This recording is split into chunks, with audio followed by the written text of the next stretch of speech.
या संदर्भात विधिज्ञ आणि घटना तज्ज्ञांनी नेमकी काय प्रतिक्रिया दिली आहे बघूयात.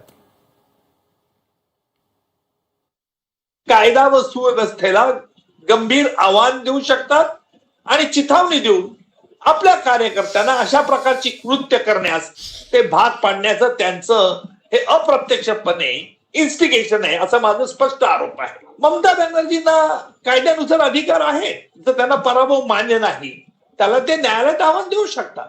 संविधानानुसार राज्यपालांना अशा परिस्थितीत हस्तक्षेप करता येतो.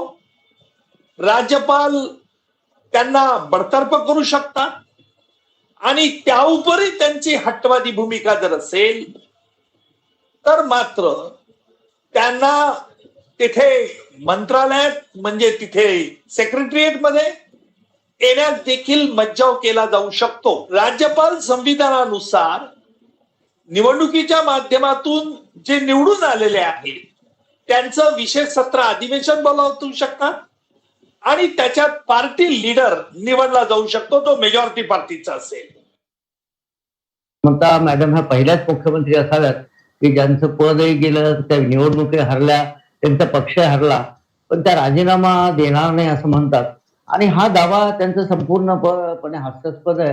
राज्यपाल जोपर्यंत त्यांना ठेवतील, आता या प्रकरणामध्ये त्यांचं बहुमत नाही, पक्षाचं बहुमत नाहीये, त्या स्वतः निवडणूक हरलेल्या आहेत, त्यामुळे राज्यपालांना अधिकार आहेत की त्यांचं बरखास्त करावं आणि त्यांचं मुख्यमंत्री पद जे आहे ते निव्वळ राज्यपालांच्या मर्जीवर अवलंबून असतं.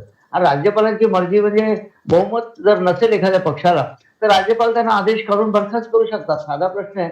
यामध्ये काही असं मला वाटत नाही कुठला घटनात्मक प्रसंग आहे. राष्ट्रपती राजवट लावावी किंवा बहुमत सिद्ध करायला सांगावं किंवा इतर जे पर्याय काही पेपर न्यूजपेपरमध्ये मी ऐकले आहेत, वाचलेले आहेत, तर हे काही या पर्यायाची गरज नाही आहे.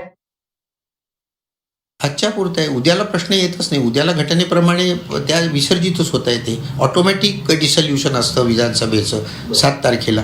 त्यानंतर गव्हर्नर अर्थातच जो पक्ष निवडून आलाय, निवडणूक आयोगाने डिक्लेअर ज्याला केलाय त्याच्या लीडरला बोलवेल आणि चालू होईल सगळं. मग तुम्ही कोर्टात जा ना, नाही कोणीच म्हणत नाहीये. पण आत्ता राष्ट्रपती राजवट निश्चित नाही लावता येणार. आत्ता भाजपचं सरकार उद्यापासून यायला पाहिजे असं माझं स्वतःचं घटनेचा प्राध्यापक म्हणून मत आहे.